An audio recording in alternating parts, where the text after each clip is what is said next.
He stopped just to grab lunch, but when he saw the bruises on the waitress's arms, he knew something was wrong. What he did next, no one in that town ever forgot. The heat in Silver Creek clung to the skin like burnt oil, the kind of heat that didn't just come from the sun, but from everything the town refused to say out loud. The highway sliced through the village like an old scar, and on its dusty shoulder, engines growled like thunder waiting to strike. The desert wolves rolled in single file, lined up bikes, dirty chrome, worn-out jackets, and eyes that said, "Don't mess with us."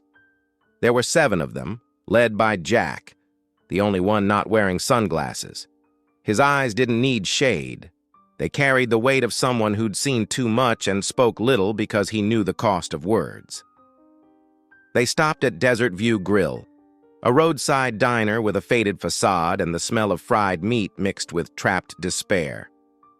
The doorbell jingled, and the air conditioner struggled to seem useful.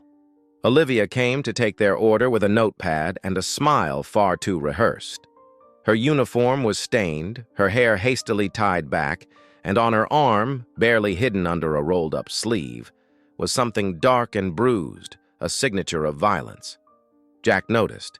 He didn't say anything. Not yet. "Tables in the back are free," she said softly, her eyes darting quickly, never holding anyone's gaze for more than 2 seconds.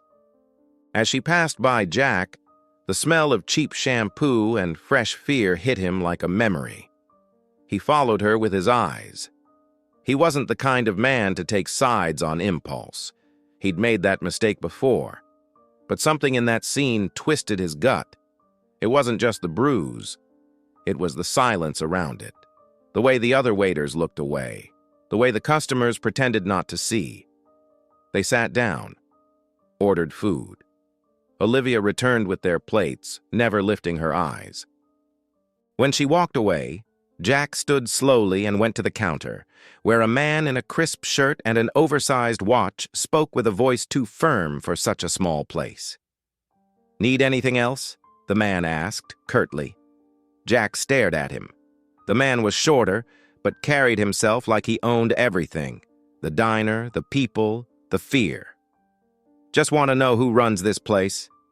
"Mark, I'm the manager. Is there a problem?" "Not yet." Mark frowned, forcing a smile. "Enjoy your meal. Just don't cause trouble. This isn't the kind of place for commotion." Jack smiled without showing his teeth. He went back to the table. The other wolves noticed.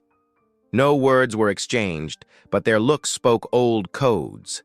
Stay alert. During lunch, Jack watched. The way Mark got too close to Olivia, the way she shrank, the way she smiled at him out of obligation. Every gesture a survival strategy, a silent play, and no one said a thing. When they finished eating, Olivia brought the check. "Thanks for stopping by," she whispered. "You doing okay?" Jack asked, direct. She froze for a second. "Sure, just tired." Jack tilted his head, eyes fixed on hers. The silence stretched. She started to turn away, but he spoke again. "Tiredness doesn't leave bruises." Olivia didn't answer. She just clenched the notepad in her hand until it crumpled. For a second, her eyes trembled. A fear so familiar, it made Jack's chest ache. "I tripped," she muttered. "Hit a shelf." A poorly told lie. "I see," he said, calm again. "My sister, Emily, used to trip like that all the time." Olivia stopped, looked at him a second longer than she should have. "You don't understand," she whispered, before turning away and disappearing through the kitchen door. Jack stood still, staring into the empty space. His sister's name still echoed. Emily had vanished the same way, surrounded by silence, hidden behind eyes that pretended not to see. Until one day, the phone rang, and it was too late. He wouldn't let it happen again. When they left the diner, Mark was outside, arms crossed, pretending to smoke. "Have a good ride," he said with a half-smile. "This isn't the big city. Things work differently here." Jack didn't reply. He got on his bike, started the engine. The others followed. The road swallowed the roar of the motorcycles, but Jack carried something heavier than the engine's growl. He knew how to read signs, and the signs were screaming. Olivia was trapped, and no one would do a thing. Not yet. He glanced at the mirror. The Desert View Grill sign shrank in the distance, but the weight in his chest grew. Something was rotten in Silver Creek, and he wasn't leaving pretending he didn't smell it. The dust rose like smoke, but the fire was already burning. Desert View Grill was busier than usual that afternoon. Maybe it was the suffocating heat. Maybe curiosity. The desert wolves were back. They sat at the same corner table, Jack facing the dining room like a man watching a play before stepping onto the stage. Olivia pretended everything was normal, but her hunched shoulders and hurried steps betrayed that she knew what was coming. Mark paced back and forth, chest puffed, ego inflated like a truck tire. Jack watched it all, silent. His glass of water untouched, fingers tapping slowly on the table. The tension snapped when an order took longer than acceptable. Mark walked up to Olivia, raising his voice loud enough for the entire diner to hear. "Are you stupid, or do you just like screwing up?" Olivia froze, tray shaking in her hands. The order for table 6 got mixed up, but You're already late. Always late. Always wrong. If it weren't for me, you'd be scrubbing floors at a bus station. Laughter broke out between two tables. That kind of timid, complicit laughter people use when they'd rather mock than get involved. Olivia lowered her eyes, her face burning. Mark turned away, satisfied, until Jack stood up. The chair scraped against the floor with a dry sound. The diner fell silent. Not even a fork clinked. Jack walked slowly toward the center of the room. He stopped 2 steps from Mark, looked at Olivia, then at him. Didn't know managers could humiliate their staff during business hours. Mark turned, surprised, forcing his fake smile. "This is an internal issue, friend. Better mind your table. The moment you start yelling in front of everyone, it stops being internal." Jack's tone was calm, low, but heavy as lead. "She messed up the order. It happens, doesn't it?" Mark said, now uneasy. Jack didn't look away. "And does that mean she deserves to be called stupid?" A thick silence fell. Olivia stood frozen, as if trying to disappear. "What are you, some kind of traveling justice? Think you can fix everything with fancy words?" "I'm just saying what everyone here saw. The difference is, I'm not pretending I didn't." Mark let out a dry laugh. "You bikers, you show up, make a scene, then vanish. You'll do the same." Jack took a step closer, close enough to speak quietly. "I've vanished too many times already. Once my sister needed someone to speak up. No one did, not even me. She's still gone." Mark lost his smile for a moment. Jack stepped back without raising his voice, without touching anyone. He just dropped the truth on the floor like a knife. He returned to his seat. The other wolves were silent, serious. The diner felt different now. The laughter had died. No one knew where to look. Olivia discreetly wiped her eyes with the corner of her apron. What hurt wasn't just the humiliation. It was the fact that, for the first time, someone had broken the cycle. So simple, so new. Jack paid the bill and left with the wolves.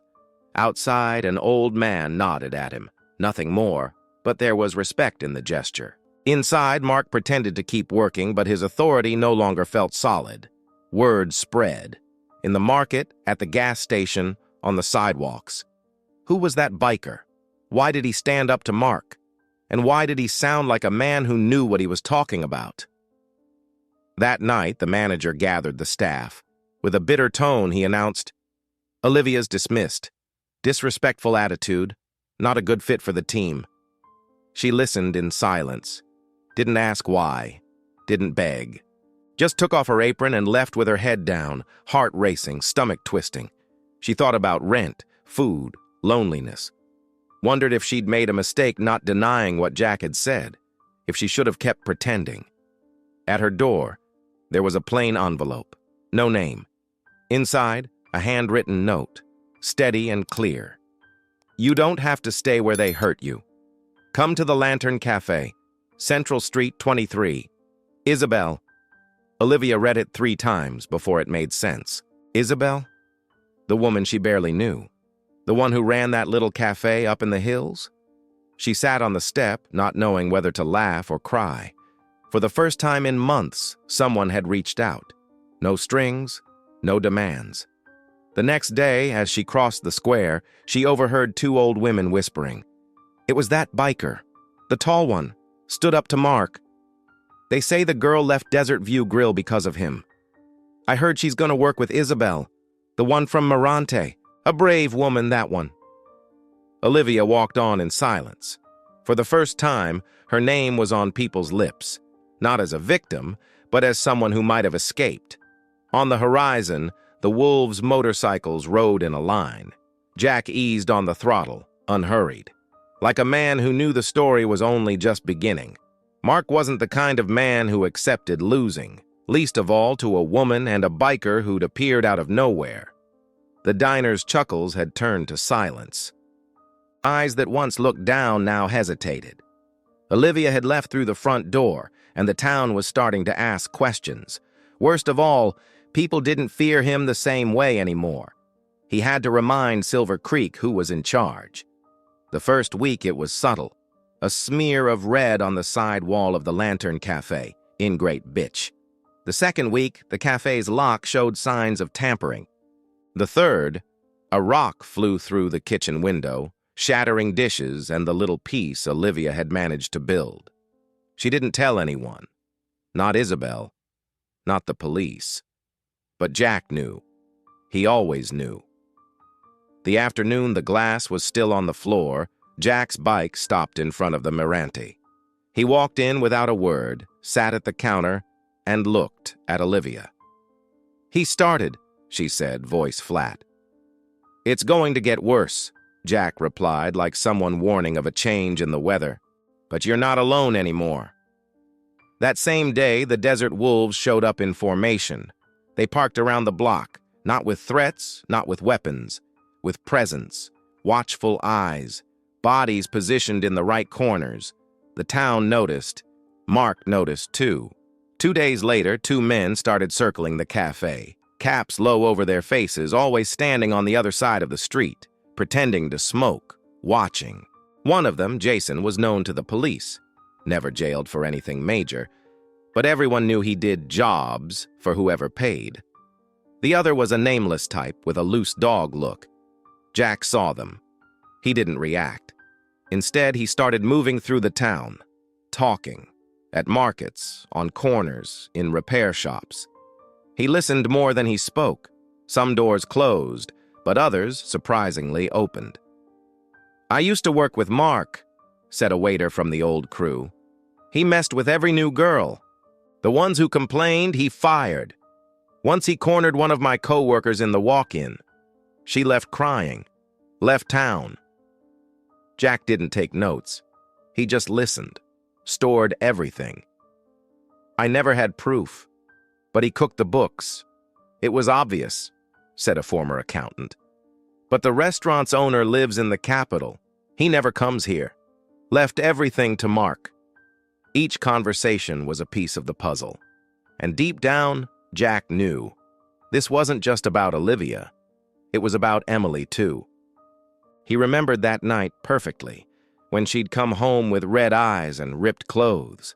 She said the supermarket manager who worked the stockroom had followed her, that she tried to scream, but he covered her mouth, that no one saw, or if they did, they pretended not to.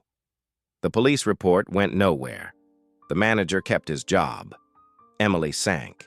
She took too many pills on a Sunday afternoon and died 3 days later. Jack never recovered. So now, every time Mark pushed against Olivia, it lit an old flame in Jack. But he'd learned to tame the fire. At the cafe, Isabel noticed regulars returning. Women who used to hurry by now stopped to talk. Some told similar stories. Others stayed silent, but their faces said everything. One day, an envelope appeared on the counter. No return address. Inside, a flash drive. Isabel and Olivia called Jack. The video showed Mark screaming at an employee, locking the pantry door. The security camera only captured part of it, but it was enough. You could see the fear, the abuse, the intimidation. "This is from 3 years ago," Isabel said, pale. "It's something," Jack answered. "We'll find more." Across town, Mark began to lose control. His goons got bolder. One of the wolves found a slit tire on his bike in the morning. Another was followed to the cheap hotel where he slept. Jack called the group to an empty garage. "No violence," he said. "They want to fight. They want to paint us as criminals. But we'll beat them another way, with the truth." One of the riders, Philip, asked, "What if they strike first?" Jack replied firmly, "We hold, we record, we expose." The plan wasn't revenge, it was justice. And true justice didn't need fists. It needed courage. Meanwhile, Olivia kept her routine at the Mirante. Firmer, calmer. She no longer kept her head down. A group of students started coming to the cafe because the vibe's lighter, they said. But she knew why. People were beginning to feel safe there, safe near the truth. Cornered, Mark started to crack, yelling at customers, drinking too much. One of his goons disappeared. Folks said he left town after seeing a paper, a list of accusations being collected. The town began to turn, slowly, like a huge ship changing course without a splash. And Jack, in the middle of it all, felt something he hadn't felt in a long time: purpose. Emily wouldn't come back. Nothing could return the lost years. But maybe, just maybe, another life wouldn't have to disappear the same way. And that idea, stopping more silences, was stronger than any desire for vengeance. On paper, it was an ordinary night. Plain posters, read only, cultural night at Mirante, music, poetry, open mic. Nothing too flashy. Silver Creek still tended to wrinkle its nose at anything that sounded even a little like a protest. But at the Lantern Cafe, under the warm glow of lamps and with chairs pulled close together, the air felt different. It felt like the beginning of something. Jack sat in the back, watching as he always did. Isabel arranged tables with calm precision, as if she were setting a stage where truths could be spoken without judgment. Olivia, apron on and hands trembling, wiped the counter with more pressure than necessary. She was there, present, but her body seemed to be bracing for the worst. The cafe filled slowly.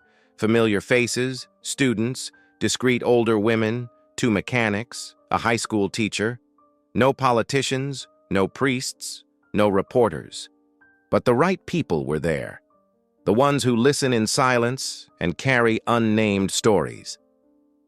Music opened the evening, a shy guitar, then a girl recited verses about loneliness and courage. No one commented aloud, but something hovered in the room. Everyone knew what the gathering really was: a space to speak, and finally, to be heard. When Isabel took the mic, her voice was steady. Sometimes you don't need a crowd to change something. You just need to start. So tonight, if anyone wants to speak, speak. You don't need rhyme, you don't need perfect courage. Just be here. Silence. Then a woman stood. She worked at the butcher shop. She said a customer followed her home, her voice low, eyes on the floor. Another woman spoke after her, an ex-teacher sidelined for health reasons. The audience listened with respect. No interruptions, no applause.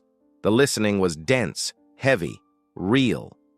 Olivia stood beside the counter, fingers cold, throat dry. Words had been lodged in her for months, maybe years. Still, she couldn't bring herself to stand. Then Isabel brushed past her, said nothing, just touched her shoulder quickly and moved on. That was enough. Olivia walked to the microphone. The scrape of her chair made the cafe fall silent again. She stopped in the center, hands at the sides of her skirt, eyes scanning faces. I'm Olivia." No one answered. That was good. "I worked at Desert View Grill for 3 years. They never put me on the books. Never gave me proper days off, and almost nobody called me by my name. It was, 'Hey, you, hurry up.'" Her voice wavered, but it wasn't weak. "And the manager, Mark." She paused, swallowed hard. "He touched me when no one was around, called me names, told me if I complained, no one would listen. And I believed him." The silence deepened. Some faces tightened, others softened. A few people looked away, ashamed to have been part of the silent audience. "I thought it was normal. I thought to keep the job I had to take it, endure, pretend. But it's not. It's not." The "it's not" landed like a slap. Olivia stayed there a few more seconds, then walked away slowly. Jack watched her without moving a muscle. Inside, though, he felt something break. The wall he'd spent years convincing himself didn't exist. The next morning, Olivia's speech was on half the town's phones. Someone had filmed it discreetly. The video's title: "She Spoke." Within 24 hours, half the town had seen it. The effect was immediate. Anonymous tips flooded the police station. Some were accounts, others were complaints about inaction. A group of students plastered posters across town with lines from the video. No one would listen, and I believed him. It's not normal. She spoke. Mark felt the blow. He tried to fight back. He started spreading rumors, said Jack was wanted in 2 states, claimed the Wolves were fugitives, a gang of criminals posing as vigilantes, said Olivia was doing it for revenge, for money, for attention. But the rumors met resistance, because the Wolves were there, every day, helping at the cafe, helping the neighborhood. One of them fixed a boy's bike brake for free. Another helped push a broken-down car. They were visible, present, calm, not what you expect from criminals. The town began to look differently. That week, a brown envelope arrived at the Lantern Cafe, addressed to Isabel. Inside, old payroll sheets, deposit stubs, parallel receipts, evidence of off-the-books cash. Along with them, a handwritten note. "It's past time, I can't take it anymore." No name. Tucked among the papers was another surprise. A flash drive with recordings, muffled voices, Mark threatening, Mark touching, Mark laughing with contempt. Isabel trembled as she listened. Jack only took a deep breath. Olivia left the room. "Is this enough?" Isabel asked. "It's the beginning of the end," Jack replied, "but it's not over yet." That morning, Silver Creek was silent. Not the usual small-town quiet, but another kind. The held breath of people waiting for impact before the sound. The march had no sound truck, no flags, no shouted slogans. Just footsteps, women with steady eyes, young people holding hand-painted signs, mothers walking arm in arm with their children, old men with their hands in their pockets but their heads held high, and among them, the desert wolves, scattered through the crowd, discreet, watchful. They weren't the focus. They were the rear guard. Olivia walked beside Isabel. The sign she carried was simple. I believed no one would listen to me. Jack walked a few steps behind. No sign, no speech. His bike stayed back at the cafe. This wasn't about showing up. It was about standing together. They reached the main square at 10 in the morning. The sun was high, but the atmosphere was different. People had gathered as if waiting for something that had been trapped inside them for years. A small speaker crackled to life. Isabel spoke first. She thanked everyone, said a few words, then handed the microphone to Olivia. She climbed the 2 steps of the dry fountain and stood there, facing the crowd. "I didn't come here to speak just for myself," she said, voice firm though her hands were cold. "I came to speak for all those who were silenced, out of fear, out of shame, out of disbelief."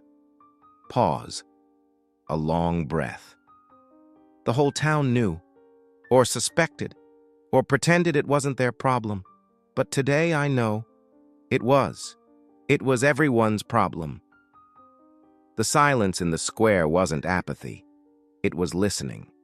Dense, alive, complete. She went on. Today, there's no room for pretending. Today, you're either on the side of those who speak or the side of those who stay quiet and protect the aggressor. A murmur of agreement rippled through the crowd. No applause, no chants, just collective recognition. Jack took the microphone. He looked at the crowd with hard eyes but a calm voice. I'm not from here, and maybe tomorrow I won't be here anymore, but I've learned, the hardest way, that silence kills. It kills slowly, from the inside out. He swallowed before continuing. My sister died because everyone around her pretended they didn't see, including me. Never again. Before he could finish, heavy footsteps cut through the air. Mark, dark suit, dark glasses, 2 men behind him. What's this circus? He shouted. A show for failures? Some people stepped back. Others stood their ground. Jack stepped down from the fountain and walked to the front of the crowd. He didn't speak, but someone else did.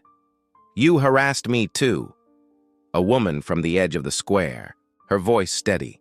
No one knew her name, but her gaze didn't waver. I was 17. You said you'd teach me how to serve properly. Mark went pale. Tried to laugh, but the sound died in his throat. Lies, he said. Another woman stepped forward.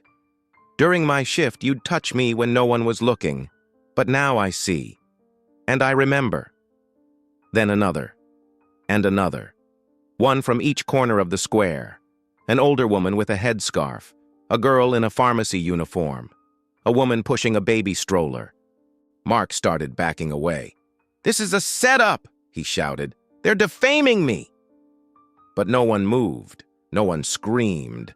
They surrounded him with silence. Jack pulled an envelope from his jacket. Everything's here. Fake receipts, statements, recordings. Still want to deny it? Mark looked around. No allies. No laughter. No eyes looking away. Then the police cars arrived. 3 patrols. The chief stepped out, hesitant, but surrounded by stares. One officer took the envelope from Jack's hand. Another took the flash drives Isabel had brought. Mr. Mark, we need you to come with us to the station. He tried to argue, tried to resist, but the square no longer belonged to him. Not to fear, not to silence. He was handcuffed there in front of everyone. No physical fight, just the defeat that screams can't undo. When the car drove off, the square erupted. Applause, shouts breaking free, tears, hugs, strangers embracing like survivors of the same fire. Olivia fell to her knees, cried in silence, as if releasing years of weight all at once. Jack stood still, didn't smile, didn't cry, just watched, breathed deep. For the first time in years, he felt peace. Not because he'd won, but because he'd stopped another life from being buried by cowardice. The square didn't return to normal that day, but no one wanted the old normal anymore. The Lantern Cafe was never the same again. The sound of clinking cups, the stacks of books in the corners, the line forming on the sidewalk in the late afternoons, all of it seemed to signal that something had healed in that town. Olivia walked between the tables with a new posture. Her steps were steady, her smile genuine. She met customers' eyes, listened to their stories. Some came just to talk to her, others to see the place where it all began. She still worked hard, arriving early, leaving late. But now, at night, she studied, took online courses, read about women's rights, about support networks. In the back of the cafe, she set up a small corner with a simple sign, Voices That Speak, Blog and Support Network, Help, Join, Share. It started with simple posts, stories other women sent by email, tips on how to report abuse safely, book recommendations, 1 post a week, then 2. Then she recorded a video, speaking with the same strength she'd shown in the square. The video went viral, even more than the first one. And with it came invitations, lectures, interviews, people wanting to learn, to understand, and sometimes just to unburden. Isabel became her partner. They shared everything, the cafe, the decisions, the dreams. It was more than a partnership. It was an alliance. "This place isn't just a cafe," Isabel said one Saturday. "It's a trench." Olivia laughed and agreed. Across town, the police station wasn't completely reformed yet, but now it handled complaints more carefully. The police chief started walking slower through the streets. The new manager at Desert View Grill came from the capital, preaching zero tolerance for harassment. No one believed him right away, but all eyes were watching. The town had learned to look differently. It wasn't so easy to pretend not to see anymore. And the Desert Wolves? They stayed one more week after Mark's arrest, helped rebuild a women's shelter, donated what little they had, held a silent vigil for 3 nights, as if sealing an invisible pact with the place.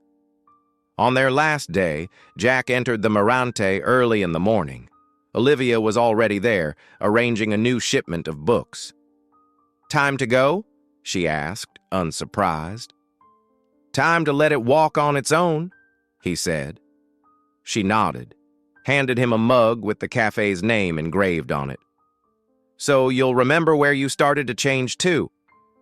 Jack held the mug carefully, smiled just slightly. "You have no idea how much all this changed things," she added. He looked at her quietly. "I know." The other wolves were already waiting outside, bikes lined up, helmets ready. One last roar of engines cut through the morning air. They rode off slowly, without fanfare, and still, the whole town seemed to notice. Hours later, Jack stopped at the edge of a deserted road. The sky was clear, dust swirling softly around the bike. He got off, removed his helmet, and stood there for a while, staring at the horizon. From his pocket, he took a small chain with a worn medal. Emily's. He still carried it. He always would. Her scar still lived inside him, but for the first time, it no longer bled. He took a deep breath, started the engine, and rode on. Not because he had one, but because he finally knew he didn't have to carry the silence anymore. And behind him, other voices were already speaking for themselves. "And you? How many voices have you ignored before? Tell us in the comments. What would you do differently today? And if this story made you feel something, hit the like button and subscribe. It's not just to help the channel. It's to keep these voices alive.